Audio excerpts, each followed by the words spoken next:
And we continue at 2:06 in the afternoon. Talk Radio 790 KABC, the John Phillips Show, broadcasting live from the Morongo Casino Resort and Spa Living Room Studios. Mr. Randy Wang has the week off. He's on vacation. He'll be back with us on Monday. And my guess is he'll be wishing he was still in Santa Fe enjoying the great Mexican food and cocktails that Santa Fe has to offer. 800-222-KABC is the telephone number, 1-800-222-5222.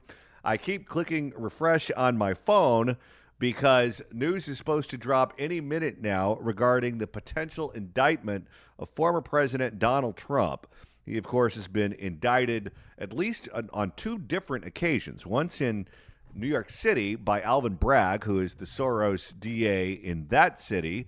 He is going after President Donald Trump in a criminal trial. And then you have one in South Florida regarding the documents that he had at Mar-a-Lago. Well, now there could be a third indictment, this one coming from the same special counsel that gave us the second one. And as I said the first hour, I think the only place he hasn't been indicted so far is the People's Court. That being said, according to a new New York Times poll that just dropped this morning, as all of this news is circulating, in a head-to-head matchup with President Joe Biden, they're even Steven at 43%. In the Republican primary, Trump is way out ahead of Florida Governor Ron DeSantis. And I have yet to see a poll that has all three of the potential third-party candidates on the ballot. At least two of them would draw disproportionately from President Joe Biden. The no-labels potential candidate, Joe Manchin, the senator from West Virginia. Certainly Cornel West, who is the academic, who is certainly to the left of all of the other candidates. And then you have Robert F. Kennedy Jr., who believes he's being mistreated in the Democratic primary, and he has not ruled out a potential third-party run on the November ballot. His crowd seems to be a lot like the Ron Paul crowd, where there's no through line. There are people who have libertarian politics, people who have left-wing politics, people who have conservative politics, all who seem to have an affinity for Robert F. Kennedy Jr.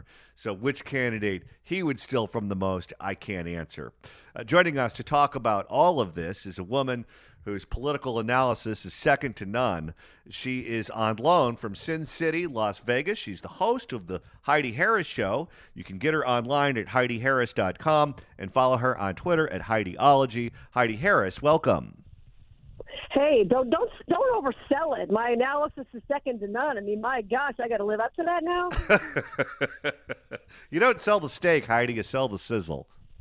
Is that what it is? Okay. You know, I have to laugh. Even Media Matters, I'm sure you saw this, has a whole list out today of every single appearance Robert F. Kennedy Jr. has made on a right-wing, quote, right-wing outlet. They are freaking out. They can't stand it. They're trying to silence him. It's not working. It's fascinating to watch. Let's start out with the potential news. And again, this could happen any minute now, where it looks like Trump could be indicted yet again, this time coming from the special counsel regarding the events surrounding the 2020 presidential election. It seems like every time he gets indicted, whether it's in New York or Florida or wherever, both the Democrats and the Republican establishment expect there to be a dramatic change in public opinion. They expect Joe Biden to clean his clock in the polls. In the Republican primary, they expect other candidates to start surging and Trump to start seeing his support erode. But it seems like what happens after every indictment is that the wagons start to circle and Trump just fortifies his support within the Republican Party, and it doesn't seem to hurt him on the general election ballot quite yet. He always seems to poll in the low 40s. It happened in 2016. It happened with his approval numbers while he was president. It's going on right now in this campaign. Why do you think that is? Well, I think it goes back to what Trump has said. They're not after me, they're after you. And I think a lot of people do feel that way. They feel as if Trump represents something larger than him. And he represents a movement. He represents going up against the establishment. why people, I voted for Trump twice. He wasn't my first choice. But when he was the nominee, I voted for him. If he's the nominee again, I'll vote for him again because I don't want what the left is throwing up there at this point, right? I think a lot of people, it's like telling your teenage daughter she can't date a guy. Well, immediately she's going to cling to him more closely. And I think a lot of people feel that way about Trump. They're tired of being told whose turn it is to be president. They're tired of being given very limited choices as far as candidates. And they're tired of the same old, same old. And they're not as excited about some of the alternatives. I know a lot of people thought, Ron DeSantis was going to be a great alternative to Trump, and that's turning out to be a bust, at least at this point. Got a long way to go, but it's fascinating. People just don't like the fact that they continue to hit him and hit him and hit him, and they're just at the point where they're putting their hands over their ears and saying, we don't want to hear any more indictments. We're just tired of it. It's every day, and after 2 years of Mueller and a big nothing burger, people just don't even believe the stuff anymore that's being said about him. I had a conversation last week with John Zogby, the pollster, and he said if you were to do an approval poll on O.J. Simpson or Robert Blake or Charlie Manson, the numbers would be uniformly negative, and it would cut across virtually all demographics, all political persuasions, all ages, religions, race, whatever the case may be.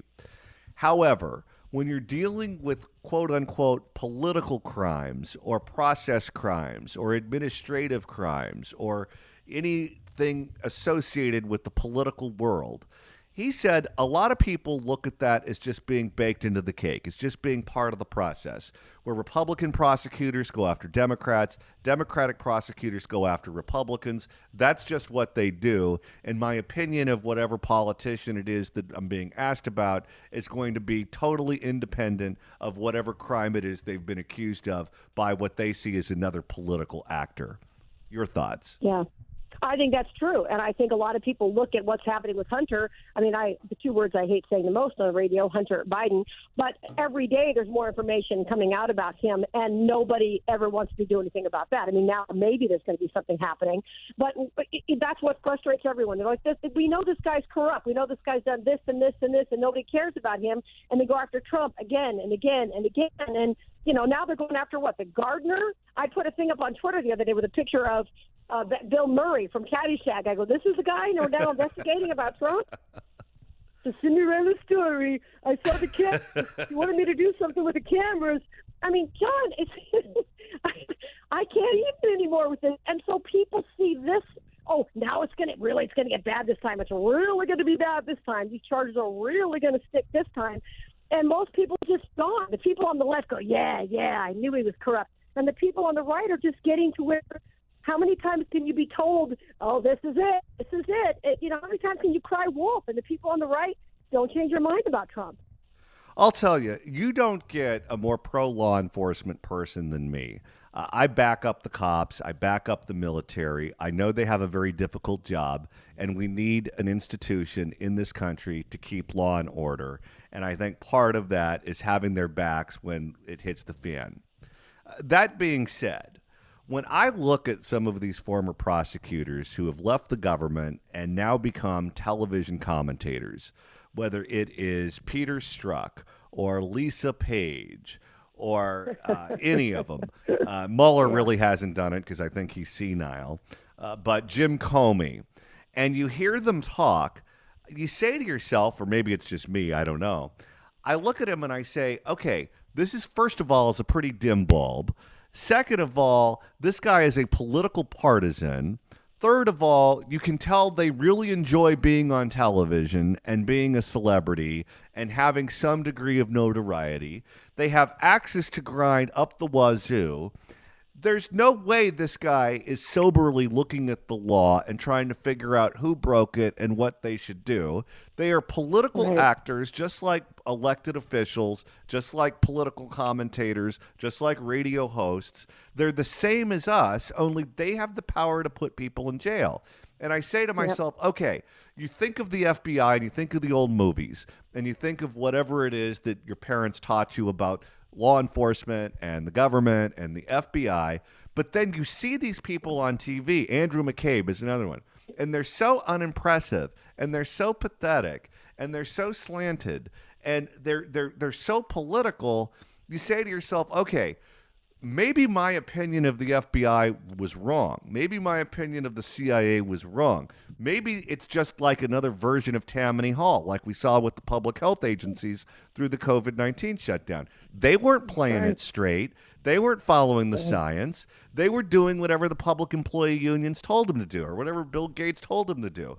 And I look at these law enforcement agencies at the federal level, the FBI, the CIA, the Department of Justice, and I say the same thing to myself. These people aren't playing it straight. They're doing what they want to do, and they're trying to advance their own agenda. Yeah, I think that's true. And a lot of people's distrust of government, which was already there and should always be there, because as you mentioned, government is comprised of people who have their own agendas, people who are, have, various levels of intelligence and levels of ethics and all that. So we know that. But the last 3 years, if you haven't figured that out, right, the last 3 years of what government has lied about has really awakened a lot of people who really weren't paying attention to the fact that government just flat out lies. And of course, that translates into what they've done to Trump again and again and again and again. And now a lot of people who maybe don't even necessarily love Trump are going, wait a minute, all this on this one guy. Meanwhile, Hunter Biden is doing all this and all these other things are happening and our borders being overrun and nobody's doing anything about that. All these other problems of the country, and they're focusing all their time, all their attention, all their money on this one guy. And everybody has to go, wonder why that is. That's why he continues to have support. You know, there's a saying where they say that you ask a guy what he thinks about public education. Oh, my God, it's horrible. It's awful. They're wasting our money. It's just pathetic what's going on there. Well, what do you think of your kid's teacher? Oh, Mrs. Smith is fantastic. She's the best. She teaches them how to Right. read and write and do math and everything else. She's a great mentor to my child. I'm kind of getting to that point with law enforcement now, where you ask me what I think about the Department of Justice, the FBI, the DOJ, or the CIA, rather. And I'll tell you, they're political. They don't play it straight. It's really awful what has happened to them. They need to be reined in. They need to go back to the basics. But if you ask me what I think about the cop on the beat in the city I live in, I have a very positive attitude towards that police officer. Right. That's absolutely true. And a lot of people complain about Congress, but you ask them about their congressman or woman, and they go, well, yeah, they're okay, right? That's what they always say. You're right. I mean, the individual rank and file people aren't the ones responsible for this. They've got higher ups telling them what to do. But I think there's just such a distrust of government right now. And I don't know how that's going to manifest itself in the election. With Robert F. Kennedy gaining some strength and really making the left crazy because he's getting all this attention. I don't know. I mean, Biden can barely find his way off the stage, so who knows what the condition he'll be in another year and a half. It's nuts. I mean, the whole thing is just crazy. So many pieces on this chessboard. Well, here's another thing about him. You mentioned that Media Matters has a list of right-leaning shows that he's appeared on. They better not believe their own BS, because if they believe their own BS, it's going to come back and haunt them. When they poll Democratic primary voters, he's gotten double digits in every poll I've seen. Marianne Williamson in this New York Times poll got double digits in the poll as well. These aren't Republican voters. These aren't people who are watching Newsmax. These aren't people who are watching One America. These are Democratic voters who say they're going to vote in the Democratic primary who support him. And they made this mistake back in 2016 with Bernie Sanders. They convinced themselves that it was just something that wasn't there. And a lot of those people who voted for Bernie Sanders didn't end up voting for Hillary in the general. They stayed home. They voted for a third-party candidate. Some of them voted for Trump. And I think that on the Democratic side of the aisle, the same thing is true with Robert F. Kennedy Jr. and Marianne Williamson. If you vote for one of those two in the primary, I wouldn't regard your vote as a lock in the general. Right. No, that's true. And I do think that people are looking for alternatives. I mean, they all know that Biden is senile. He doesn't even know where he is. Everybody knows that. And they can't stand Kamala Harris. The Democrats have got to come up with something.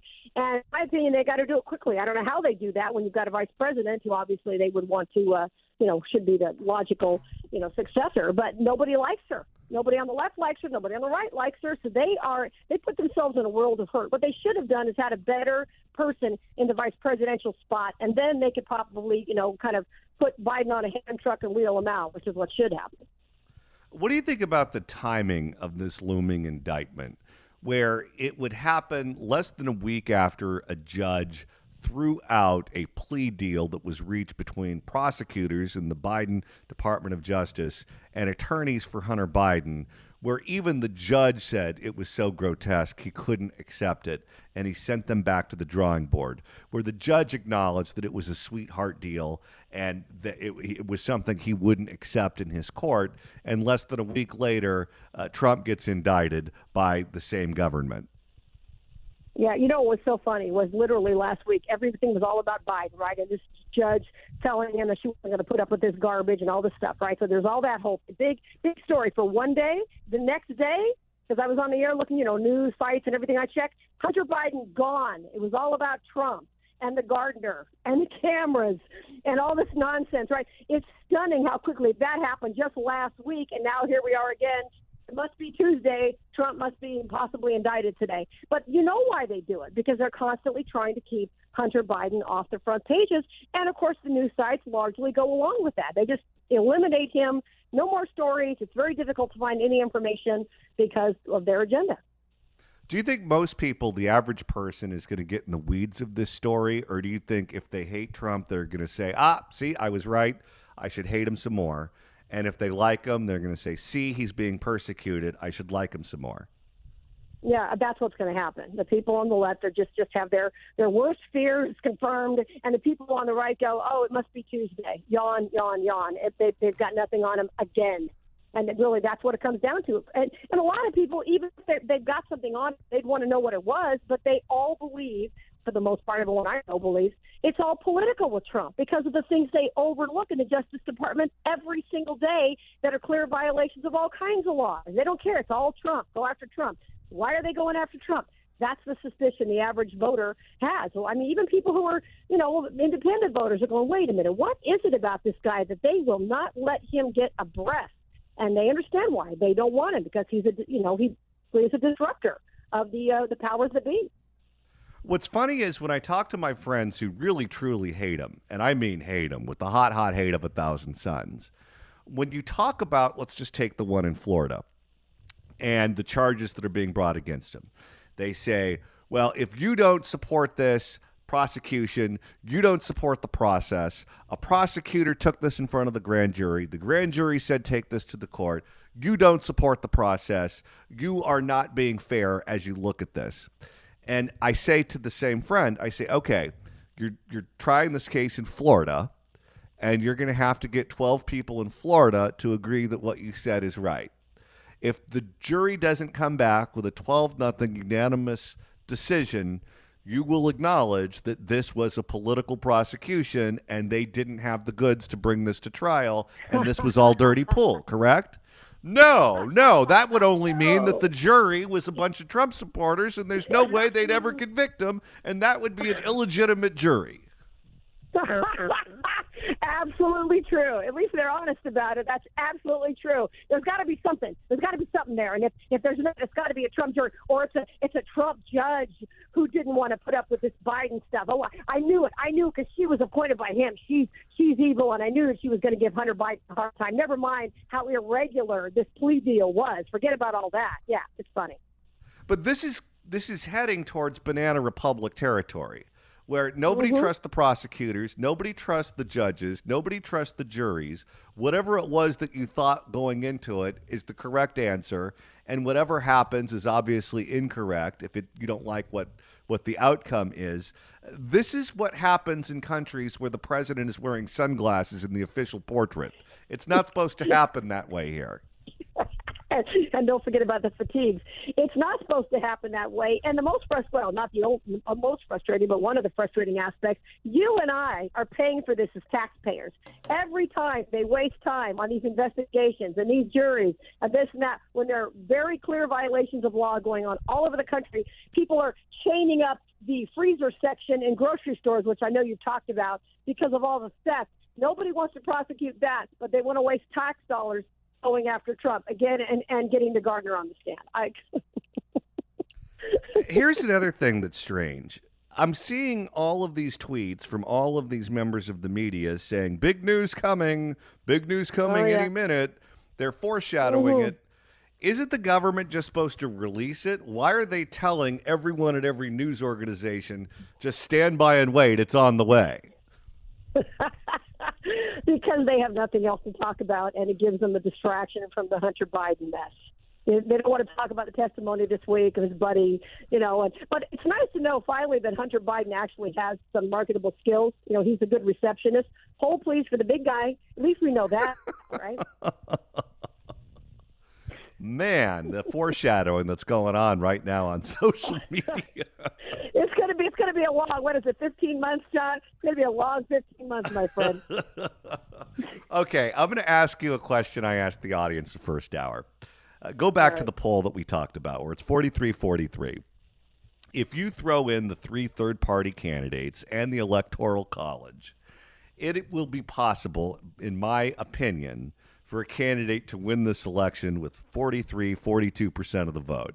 That's what Bill Clinton did back in 1993, the last time there was a third-party candidate, Ross Perot, who was relevant. Ross Perot ended up in the double digits. I don't think any of these third-party candidates have the ability to do that, but if you add up all of their votes together, you may end up in a place that's very similar to 1992. If Trump wins the election, wins a majority of the electoral votes in 2024, but does so with 43% of the vote, what is the reaction going to be among the left and the mainstream media? Well, the reaction is going to be no matter what it was, even if he were to win in a landslide, they'll say it's fixed. They hate him. So they're never objective. They're never honest about anything that ever happens. So, they just hate him. They no matter what they're going to characterize it as, some kind of some kind of theft or something like that. They're never going to give him credit for anything. Do you think the meltdowns are going to be more hardcore than in 2016? Remember that woman screaming and crying at the Hillary thing, that picture we've all seen? Yeah. I think so, because they can't, and it's funny because the media, they need Trump. They need the clicks. They need the views about Trump, right? He makes them money, but on the other hand, they hate his guts, but he makes us money, but we hate his guts, but he makes us money. I mean, if Trump were to drop dead tomorrow, God forbid, what would these people do? I can't imagine what they do for clicks. Heidi Harris, host of The Heidi Harris Show. You can get her online at HeidiHarris.com. You can follow her on Twitter at Heidiology. Heidi Harris, thanks so much for stopping by on what turned out to be a pretty busy day, I think, although it hasn't dropped yet. Oh, my gosh. Thank you, my friend. Always fun. All right, likewise. It's 2:28. Let's take a look at It's 2:39 on the John Phillips Show, Talk Radio 790 KABC. Well, moments ago, the news just dropped. Fox News is reporting that former President Donald Trump was indicted on charges stemming from special counsel Jack Smith's investigation into the Capitol riot on January the 6th, 2021. This is the second federal indictment the former president faces out of Smith's investigation. Trump, who leads the 2024 GOP presidential primary field, has already pleaded not guilty to 37 counts related to his alleged improper retention of classified records from his presidency. Those charges include willful retention of national defense information, conspiracy to obstruct justice, and false statements. Trump was charged with an additional 3 counts as part of a superseding indictment out of the probe last week. This is the second time in U.S. history that a former president has faced federal criminal charges. All of this news, I'm telling you, you have to keep in mind the context of what's going on as all of this is happening. This morning, there was a poll that shocked the cable news world that said that this presidential race is even Steven at 43-43. And I don't know if you watched any of those morning shows or any, I guess they're the midday shows on the East Coast, but morning shows for us, because their morning shows all air from 3 to 6 in the morning. If you watch Morning Joe or Fox and Friends or whatever they call the CNN morning show. And none of them could wrap their head around how that result happened in the poll. And the answer is that if people don't see the government as playing it straight, they ignore it. And All of these stories, whether it's the first indictment, the second indictment, the judge throwing out the Hunter Biden plea deal, whatever the case may be, it cuts against the narrative that Joe Biden put out as a candidate in 2020. Not all scandals are equal, depending on which politician you're talking about. There are politicians, for example, whose careers would be destroyed if they were found to be participating in an extramarital affair. If suddenly we found out that Mike Pence was having an affair with a porn star, his career would be over, because that cuts against everything that Mike Pence has put out in the public domain regarding his profile.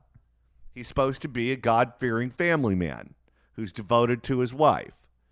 Well, if the God-fearing family man who's devoted to his wife is caught having an affair, that's catastrophic.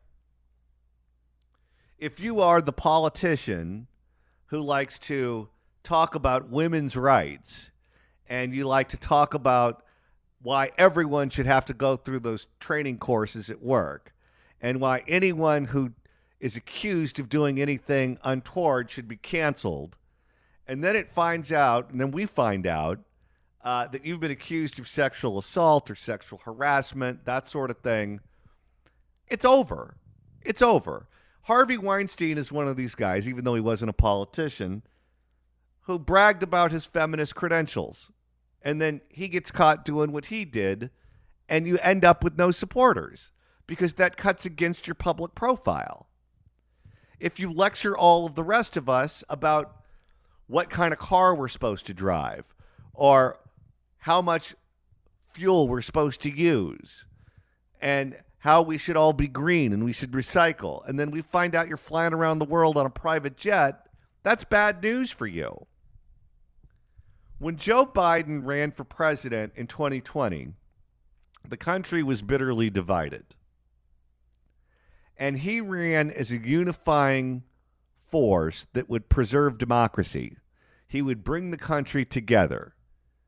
He ran as a normie Democrat and said, if you put me in, I'm not going to be a radical. I'm not going to treat my political enemies in any sort of unfair way. I'm not going to abuse my power. I'm going to go back to being boring and normal. That's what he said. If you're that guy, you better be that guy. And if you're not that guy, you're going to get punished by the public. What's happened since he's taken over? His Department of Justice has indicted Trump twice and then got caught doing a sweetheart deal with his son that was so grotesque the judge threw it out. That doesn't look like you're trying to preserve democracy. That doesn't look like you're trying to bring the country together. It looks like you are using the power of government to punish your enemies and help your friends or your family members. That's what it looks like. And I'm sure he'll deny it, and I'm sure he'll say he had nothing to do with any of it, but this is what's happening. And for Joe Biden, it cuts against his narrative that really helped him in 2020. I think a lot of people who voted for him believe that. And if he's polling at 43%, you compare that to the vote that he got in 2020, a lot of people who voted for him have left him. The people who voted for Trump aren't voting for Biden. He's already lost those people. But he's losing the people who voted for him. And I think part of his problem is that his public profile is being contradicted by the news we're getting on a daily basis. And when people see that, they say, wait a minute, you aren't the person you told us you were. Because I guarantee you, right now in Washington, D.C., him and his campaign people are furious over this poll result. Furious. How could we be losing? How could we be losing to him? How is this happening? How is Robert F. Kennedy Jr. and Marianne Williamson in double digits? I'm sure there's a lot of bad words that are being said and a lot of staplers that are being thrown. Well, it's stories like this. Again, go back to the law of unintended consequences. They think stories like this will help them. Well, just because you think stories like this will help you doesn't mean that they will. And according to the polls, it looks like it's not. I don't think it's helpful to Trump at all. No one wants to be accused of being a criminal, especially being accused of being a criminal repeatedly. So I'm not saying it's a good look for him either. I'm just saying that the whole thing looks like a banana republic right now, and that's not good for anyone. But if you're the person in charge of the government and it looks like a banana republic, it's especially not good for you. It's 2:47. Let's take a look at the roads. 51 on the John Phillips Show, Talk Radio 790 KABC. If you want to email the show, you can do so at johnnydon'tlikeshow@gmail.com. That's johnnydon'tlikeshow@gmail.com. I'll tell you a little secret on how I found out that the news broke that Trump was indicted for a second time. It wasn't because I saw a breaking news alert on television. It wasn't because I saw a news alert on my phone from the LA Times. It wasn't because a friend of mine texted me. And it wasn't because of an email blast from any news organizations who have me on their list. The reason I knew that it happened was because I got a call on my phone from a 404 number. Any of you from the Atlanta, Georgia area know what 404 is. 404 is the area code for the greater Atlanta metro area. Why did that let me know that Trump was being indicted?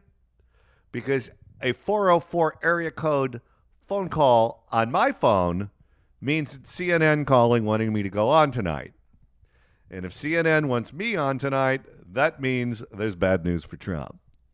That's how I put the pieces of the puzzle together and figured it out.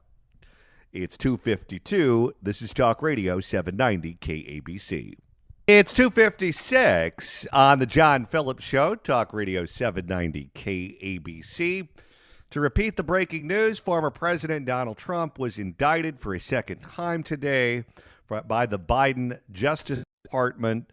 The newest indictment against Trump, who is the only defendant named, dropped earlier this afternoon. It has 4 counts as part of the 45 pages. Here they are. 1 is conspiracy to defraud the United States. 2 is conspiracy to obstruct official proceeding. 3 is obstruction of an attempt to obstruct an official proceeding. And 4 is conspiracy against rights. I don't know exactly what they mean by any of these. I believe this is the first time I've ever seen any of these charges ever written down in any kind of context before. But I'm sure that this story will dominate all of the news tonight on television, on the radio, and tomorrow morning in all of the papers. On tomorrow's show, we'll break it down for you and try to explain just exactly what all of this means as we're just digesting it for the first time together as the news broke moments ago. President Trump has not responded since the indictment came down. He tweeted something about it earlier today, anticipating that this was on the way. And of course, the Republican presidential primary is ongoing, with Trump being the leading candidate in the primary and tying Joe Biden in the latest poll that dropped, the New York Times poll, at 43-43. So we'll have more on this tomorrow, and I'm sure you'll be hearing and seeing all about it between now and then. Have a great evening. We'll see you tomorrow at noon for another live and local edition of The John Phillips Show right here on Talk Radio 790 KABC.